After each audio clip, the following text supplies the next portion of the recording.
காந்தியடிகள் பற்றி 3 கூற்று கொடுத்து எது சரின்னு கேட்டிருக்காங்க. ஃபர்ஸ்ட் ஸ்டேட்மெண்ட் வந்து இவர் முதல் முறையாக இனவெறிச் செயலை பீட்டர் மரிஸ்பர்க் ரயில் நிலையத்தில் எதிர்கொண்டார்னு கொடுத்துருக்காங்க.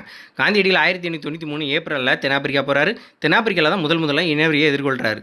டர்பன்லேருந்து பிரிட்டோரியா போகிறாரு. போகிற வழியில் பீட்டர் மரிஸ்பர்க் ரயில் நிலையத்தில் அவரை ஃபஸ்ட் கிளாஸ்லேருந்து கீழே இறக்கி விட்டுறாங்க. ஸோ இதுதான் ஃபஸ்ட்டு அவர் எதிர்கொள்ளக்கூடிய இனவெறி பீட்டர் மரிஸ்பர்க் ரயில் நிலையத்தில் தான். சரியாக கொடுத்துருக்காங்க. ரெண்டாவது ஸ்டேட்மெண்ட் என்ன கொடுத்துருக்காங்க அப்படின்னா, இவர் டிரான்ஸ்வாலில் உள்ள நியாயமற்ற சட்டங்களை எதிர்த்து போராடினார் அப்படின்னு கொடுத்துருக்காங்க. டிரான்ஸ்வாலில் என்ன பிரச்சனை அப்படின்னா, இந்தியர்களுக்கு வரி கட்டணும், எவ்வளோ தலைக்கு 3 பவுண்டு கட்டணும். அதேமாதிரி அவங்க குறிப்பிட்ட பகுதியை தவிர வேறு எங்கேயும் நிலம் சொந்தமாக வைக்க முடியாது. இரவு 9 மணிக்கு மேலே வெளியிடத்துக்கு செல்ல முடியாது. இப்படி வந்து அடிப்படை உரிமைக்கு எதிராக நிறைய பிரச்சனை இருந்துச்சு. அதை எதிர்த்து அவர் போராட்டத்தை தொடங்கினார்னு கொடுத்துருக்காங்க. அப்போ ரெண்டாவது கொடுத்ததும் சரிதான், நியாயமற்ற சட்டங்களை எதிர்த்து போராட்டம் பண்ணுறாரு.